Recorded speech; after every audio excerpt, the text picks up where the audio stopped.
Oi, gente querida, gente amiga, comunidade Paz e Bem, Pós-TV 247, eu sou Carla Pavão, com muita alegria que estamos juntos aqui para mais um Paz e Bem. Primeiramente, vamos cumprimentando a comunidade que falou comigo na semana passada, com muito carinho e alegria, foi muito comentário. Então, Maria do Carmo, gratidão, Galdino sempre por aqui, um por todos, todos por um, Maria das Graças, muito bom mencionar os desvios que as pessoas fazem nas doutrinas nesses tempos tão difíceis. Disseu também, Hort, sempre por aqui, a vida é conflito. Em aulas digo que é necessário sair da zona de conforto. Luzia Raquel, muito bom o tema nesse grave momento que estamos vivendo. O tema foi Tudo é Relação, de Leonardo Boff, do livro Divino em Nós. Maria dos Anjos, bom dia, Carla. Estou firme e forte com fé e o auxílio luxuoso das irmãs e irmãs do Comunidade Paz e Bem. Um beijo. Maria Ivelise Pontes, comunidade querida, Carla Pavão, o Raj Magolin, sempre conosco. Um beijo grande, que ele diz que Allah facilite sua caminhada. Allah, que Allah facilite nossa caminhada. Obrigada. Terezinha Matos, parabéns aos espíritas e macumbeiros de esquerda, por causa do manifesto que nós assinamos. E Nilda diz, procurei assinar, bom, tá nas redes, tá? Depois eu vou tentar, alguém também pediu o link, mas é que como era um manifesto que eu recebi por WhatsApp, eu não consegui colocar o link. Maria de Sá Xavier sempre está aqui, o Paulo Guedes, o André Machado, Ana Maria Muniz, Rose Mendes, Carla, gosto das suas reflexões, Parapsicóloga Fátima, excelente sua mensagem, André Machado, Galdino de novo, Gilvânia, todos dizendo bom dia, Denise Figueiredo, Luciana dizendo tamo juntos, Sandra S, sempre por aqui também, Lúcia, Jussara, a nossa querida Josi, moderadora e mediadora, dizendo salve todas as macumbeiras e macumbeiros, tamo junto. E aí tem muita gente, Lígia, Flávio Gonçalves, um beijo, cada um de vocês um beijo grande. No dia de hoje, a reflexão que eu trouxe, até inspirada pela questão, pelo pedido do Boff, de que nós encontremos aquilo que existe de comum nas nossas espiritualidades, e eu continuo fazendo isso, eu estou lendo Anselm Grün, num livro que se chama, e depois eu vou colocar com a edição dele e tudo, A Força da Oração. Tem outros autores, depois eu vou mencionando os outros autores na medida em que eu for falando de alguns temas daqui. E o tema que eu escolhi hoje se chama O Poder Curador da Prece. E por quê? Porque nós, no Multiverso Espírita, também acreditamos nesse poder curador da prece, do pensamento, das vibrações. Então, acho que é uma sinergia muito grande. E ele vai começar dizendo o seguinte, o texto é longuíssimo, eu vou pincelar algumas coisas, mas quem puder, seria muito bom ler. Ele vai dizer o seguinte, que existe uma necessidade de um encontro com Deus nessa oração humana. Mas o primeiro passo é o encontro conosco. E nessas épocas de pandemia, eu tenho notado muito as pessoas dizendo, olha, eu estou desanimada, eu estou perdida, eu estou chorosa, eu não tenho vontade de fazer nada. Então, a proposta é nós encontrarmos esse caminho de oração hoje, coletivamente. Deixem seus comentários aí para ver como é que nós nos saímos nessa tarefa conjunta. Então, ele vai dizer assim, o Anselmo, ele vai dizer assim, olha, se eu não sinto a mim mesmo, também não posso vivenciar Deus. E aí ele vai mencionar Cipriano de Cartago, que diz, como podes querer que Deus te ouça se não escutas a ti mesmo? Querer que Deus se lembre de ti sem que te lembres de ti mesmo. E aqui, quando eu digo Deus, nós podemos, claro, deixar isso, cada um bastante confortável para olhar para a sua própria espiritualidade, sua própria crença. No meu caso, eu estou inserida nesse universo falando de Deus.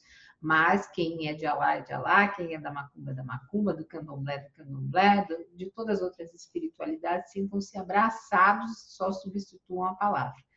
E aí ele vai dizer o seguinte, podemos tentar sentirmos a nós mesmos, percebermos a nossa respiração e captar o que acontece no fundo do coração para estarmos plenamente no momento. Isso é uma coisa que o budismo também nos traz muito, né? Mas ele pergunta assim, quem sou eu? O que é o meu verdadeiro único que pode encontrar Deus? Então, quando nós descobrimos isso, desculpe, gente, mas é que o meu telefone resolve tocar sempre na hora que eu estou fazendo aqui o Paz e Bem com você. Eu vou desligar agora para que não toque mais durante esse momento que nós estamos falando aqui, certo? Então, ele vai dizer assim, dessa descoberta do eu, que é a primeira coisa para nós fazermos essa oração e falarmos com Deus. Ele vai dizer o segundo passo é o encontro com Deus, não numa certeza imediata, mas numa pergunta. Quem é esse Deus que eu estou encontrando? Ou deusa, né? Porque agora nós falamos de Deus como mãe também, inserindo as mulheres nesse contexto que tanto tempo ficaram de lado. Mas quem é porque para nós espíritas, Deus é a inteligência suprema, então não existe uma definição de sexo. E eu, conversando com a pastora Romi e o Mauro Lopes na semana passada, já tem muita teologia sendo produzida no contexto de uma deusa, ou de uma imagem mais materna e feminina de Deus. Então, vamos incluir isso aqui no nosso diálogo. E aí ele vai dizer o seguinte, a ideia que temos de Deus baseia-se em conceitos que podemos compreender, né? Que Deus é o Criador, aquele que permeia o todo, que está em mim como se fosse eu mesmo. Mas essa procura por Deus em toda parte nem sempre é um encontro, porque esse Deus ou essa deusa também vive em mim e faz parte dessa minha morada. E muitas vezes as pessoas têm dificuldade de encontrar esse Deus pessoal e sentem-se mais à vontade com uma visão impessoal de Deus, que muitas vezes nós encontramos isso também, segundo o Anselmo Green, alguns falam Grun aqui no Brasil, mas do alemão é Green, encontra esse Deus para os cristãos, essa visão de Deus impessoal, é um desafio, é um desafio grande. Então, como é que está esse relacionamento, né? Essa é uma pergunta minha. Como é que está esse relacionamento? Nós estamos melhorando, aí voltando ao texto, essa nossa capacidade de nos refugiarmos nessa sensação mística, mas não de nos escondermos do mundo, de fazermos essa fusão, mas essa fusão que também é um relacionamento. Então, cada vez que nós fazemos a oração, nós temos esse diálogo com Deus. E nós dizemos a Ele, né, que tudo passa naqueles sentimentos, naquelas experiências. Muitas vezes nós estamos experienciando, como agora, preocupações, medos. Então, tem muitas maneiras, segundo esse texto, de nós expressarmos isso em voz baixa, de deixar que esses pensamentos e sentimentos virem à tona no que ele chama de tirar a máscara.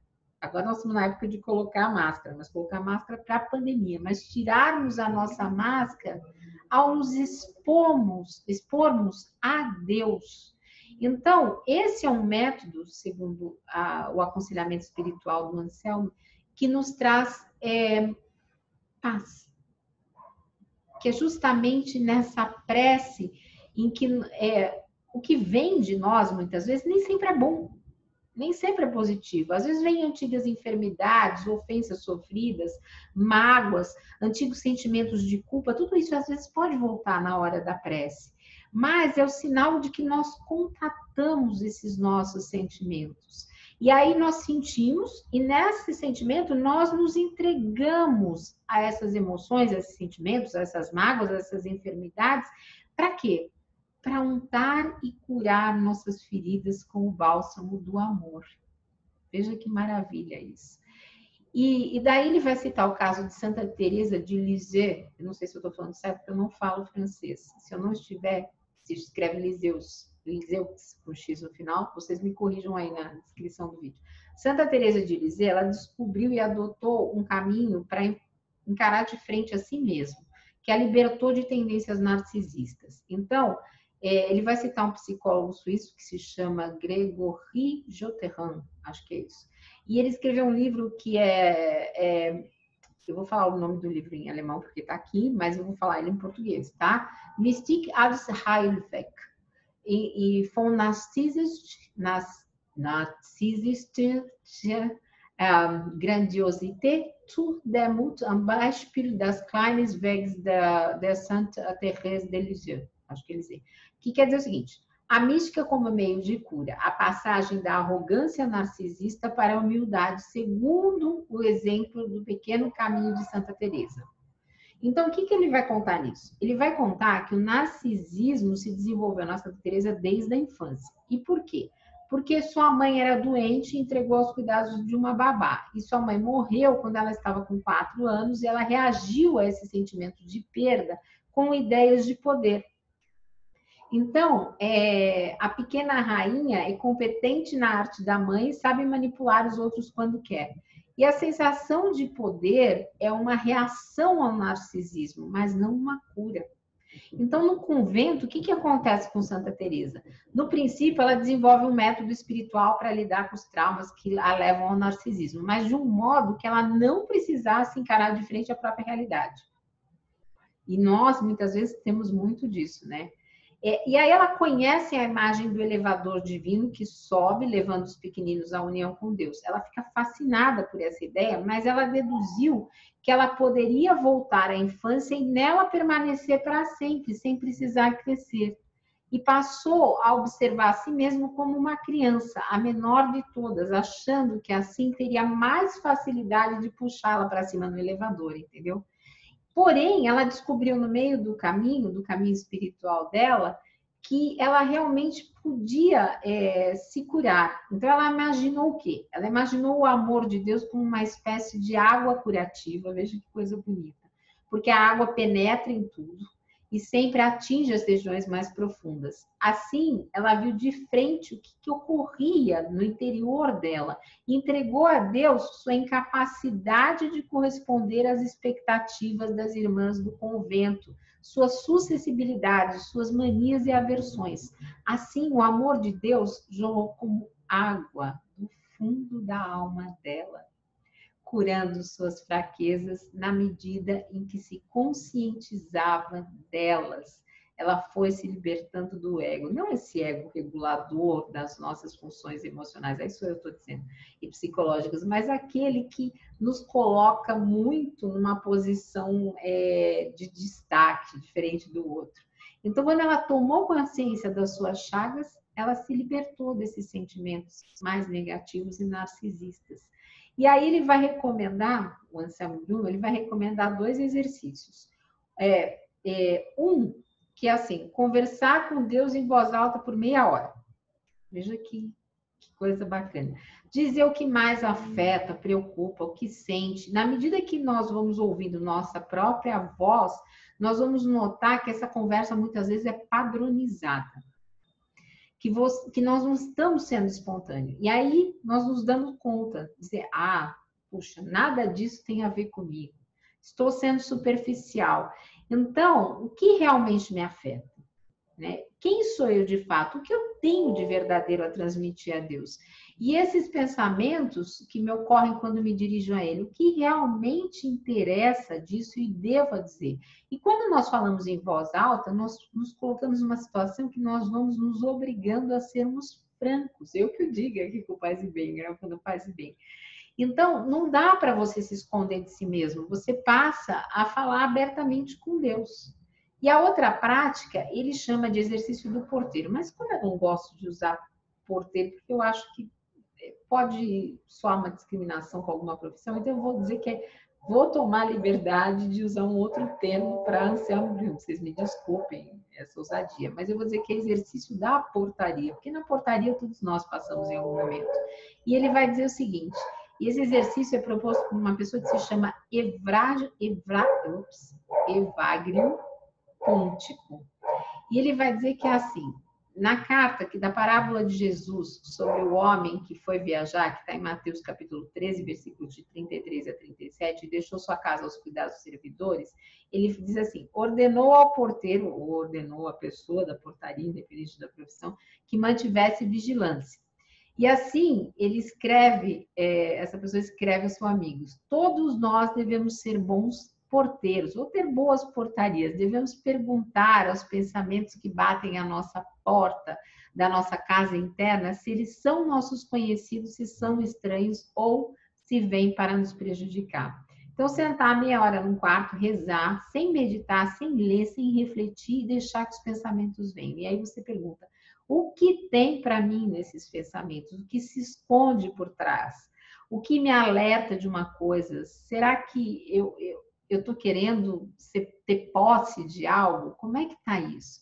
E ele vai citar Jung nesse texto para dizer que Jung falava o seguinte, que a depressão é uma dama vestida de preto. Se ela bater a sua porta, deixar entrar, sente-se à mesa com ela e converse. Ela tem coisas importantes a lhe dizer. Nesse momento de isolamento social, muitos de nós estamos sentindo isso.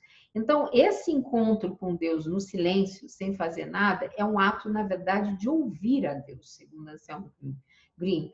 Por quê?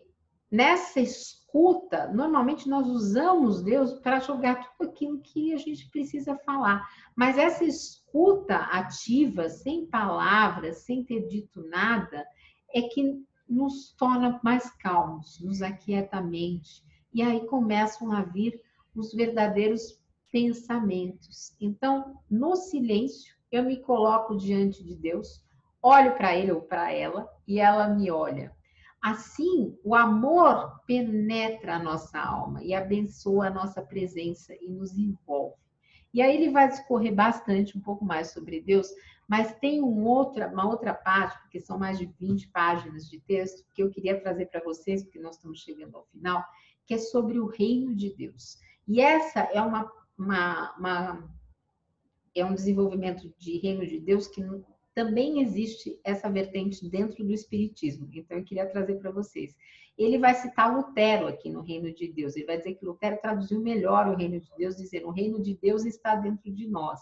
Mas o Reino de Deus, no nosso interior, ele depende de alguns sentimentos para nós experimentarmos isso. Então, por quê? Porque lá nesse reino de Deus que está dentro de nós, nós somos livres de desejos, de cobranças, de expectativa dos outros. Nós não podemos passar a vida nos preocupando e gastando nossa energia com o que os outros pensam de nós. E muitas vezes nós cedemos a isso.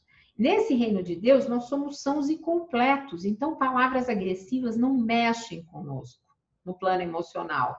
Nesse espaço interior, elas nem entram. Mesmo nas nossas piores mágoas, doenças e reações neuróticas.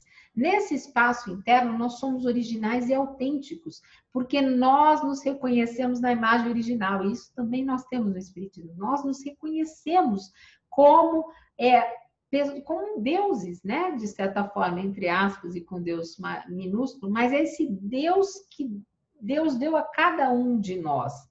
Então, a imagem que os outros formam de mim, ou a minha imagem que muitas vezes é baixa sobre mim mesma, com relação à minha autoestima, ou muito alta, ela dá lugar a uma imagem original, verdadeira. Ele vai citar aqui um psiquiatra suíço chamado Daniel Hell, que diz que as depressões muitas vezes são gritos de socorro à alma face às imagens excelentes que nós idealizamos de nós mesmos. Então, esse período de solidão, de isolamento, mesmo que nós estejamos cercados de outras pessoas, pode servir para que nós resgatemos essa imagem original e divina.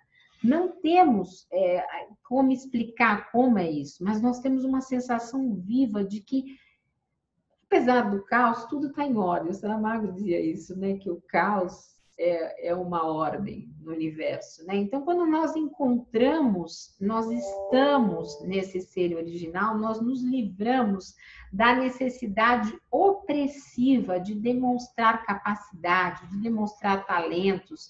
Nós somos simplesmente nós. E nesse lugar dentro de nós, onde fica o reino de Deus, nós somos puros. Lá não tem sentimento de culpa, porque o lugar está imune à culpa. Então, essa imagem é uma terapia essencial, porque nós nos acostumamos a nos observar por dentro, nesse mundo caótico. E nesse lugar dentro de nós, habita o mistério de Deus.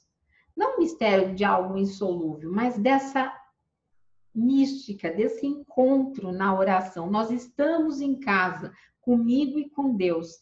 Ele vai dizer de algumas associações da palavra, dessas palavras em alemão, que eu vou trazer para vocês, porque eu acho bastante interessante.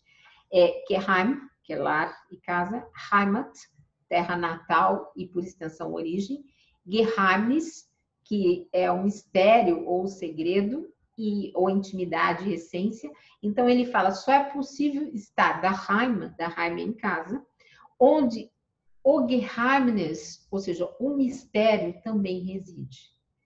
Então, aqui nós falamos dessa oração particular, desse efeito da prece, que é um efeito salvador, Porque nesse momento nós penetramos todas as nossas mágoas, as nossas doenças físicas e espirituais, buscando um efeito curador particular que se realiza quando nós ultrapassamos o obstáculo daquela doença, seja ela espiritual, física, emocional, que nós estamos. E aí, essa espiritual foi um adendo meu.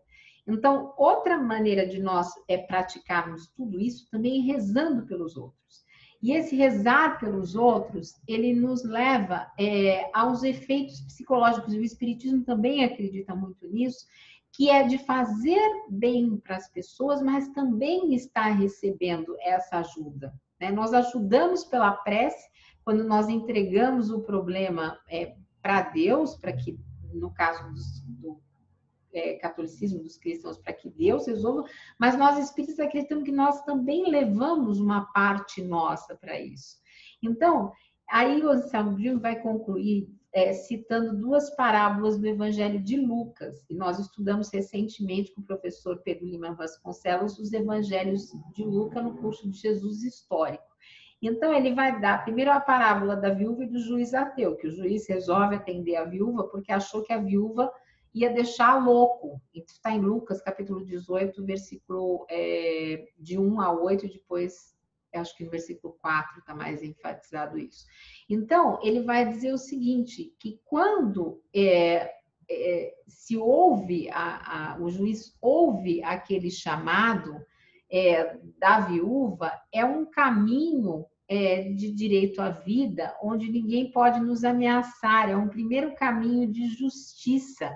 Então, se a gente entender simbolicamente essa parábola, a mulher representa a alma, que por sua vez representa a visão da nossa dignidade divina, da nossa confiança em Deus, da nossa inspiração espiritual que recebemos de Deus. E o inimigo ameaçador representa os hábitos neuróticos que nos impedem de realizar os desejos de nossa alma. E o juiz representa quem? O nosso superego, que nos desestimula o tempo todo, que não adianta sonhar, que não adianta que o mundo vai ser pior depois da pandemia, esse é um adendo meu, que é assim mesmo, que está difícil, que está muito duro, que está sem graça, que nós temos que nos conformar. Mas Jesus vai defender a alma. Não permita que te retirem seus sonhos. Tua vida vale a pena. Pensa no que gostaria de realizar em tua vida, naquilo a que Deus te destinou. E isso é uma coisa que me emociona profundamente. Porque nós temos esse destino, nós sentimos isso. E nesse momento é mais importante ainda nós nos conectarmos a essa relação. E aí, logo em seguida, ele vai trazer a parábola da viúva com os fariseus e o publicano, que também é outra parábola que a gente estuda no Espiritismo, está no Evangelho segundo o Espiritismo. Então, é com relação ao aspecto sombrio da oração, né? Que Lucas, no capítulo 18, versículos de 9 a 14, ele vai apresentar o fariseu egocêntrico e o publicano humilde. Um reza muito e o outro tem a reza curta, muito breve, mas o que acontece é que o fariseu usa Deus para levar vantagem e ele não se comunica com Deus, mas com seu egocentrismo. E o Anselmo Brito diz o seguinte, ele reza a si mesmo. Né? Agradeço-te porque não sou como os outros. Só que o Deus com quem ele pensa que está falando não é o Deus. Ele fala com o seu próprio ego. Ele não olha para Deus. E que hoje nós temos muitos religiosos fazendo isso, que rezam para si mesmos e abusam da oração no intuito de obter destaque entre os outros. Agora, o publicano não. O publicano, ele percebe a distância entre ele e Deus. E ele se reconhece no que ele realmente é. Deus, ser misericordioso comigo que sou pecador. No nosso caso, no Espiritismo, nós não acreditamos em pecado, mas nós acreditamos que temos dívidas. Então, nesse sentido, o publicano vai para casa como um justo. Então, nesse momento, eu já acho que eu já falei mais do que deveria, mas o Anselmo nos convida a falar bem daqueles que nos maldizem e orar por aqueles que nos caluniam. Também está em Lucas, capítulo 6, versículo 28. Porque hoje nós somos frequentemente alvos de bullying, principalmente nas redes sociais também, de ofensa, de difamação. Mas ele nos convida a não ficarmos como vítima, Porque o oprimido acaba muitas vezes virando o opressor quando a gente começa a querer subjugar os outros. Então, o antídoto para ele contra isso é sair da condição de vítima, não ficar passivo, mas reagir ativamente ao ataque, transmitindo boas energias ao agressor com a bênção de Deus e o nosso próprio bem-querer. E nós espíritas acreditamos nisso, que quando nós nos ligamos a uma vibração, a alguma coisa que é negativa, nós damos uma espécie, essas são as minhas palavras, tá? De procuração para que o outro haja sobre nós. Então, aqui é mais uma coisa que nós estamos juntos. E aí ele vai terminar nos convidando para uma coisa muito linda, que é o seguinte, de nós olharmos não só a criança ferida que nós somos, mas nós abraçarmos essa criança em nós como um símbolo do abraço do Cristo na cruz. E vai lembrar o Evangelho de João, quando vai dizer, quando eu for levantado da terra, atrairei todos a mim. Então, esse gesto de cruzarmos a mão é um gesto de abraço. Então, que nós nos abracemos, que nós cruzemos a nossa mão e, principalmente, que essa criança ferida que reside em cada um de nós, ela possa, nesse momento, dizer, assim como Cristo me abraçou na cruz, eu abraço em mim a criança abandonada, a criança negligenciada, a criança sobrecarregada, a criança desamparada, a criança desconsiderada e a criança ridicularizada, a criança problema, a criança constrangida, a criança desprezada, a criança surrada, a criança rejeitada. E que essa criança ferida se transforme numa criança divina, que nos leve a esse espaço de silêncio onde se encontra a imagem única e divina, onde somos livres, sãos e completos, originais e autênticos, puros e francos, onde estamos em casa. Desculpem a minha emoção, mas eu achei esse texto muito lindo. Então, gente, um beijo grande. Paz e bem para cada um de vocês. Lembrando que agora nós temos Caminhos do Espiritismo e que nós temos aí a íntegra de toda a nossa programação. Fiquem conosco. É muita alegria. Nós temos vários programas aí, tem uma programação extensa. Fiquem conosco no canal Paz e Bem. Curtam, compartilhem e lembre-se. Estamos juntos nesse resgate a essa criança. Paz e bem, gente.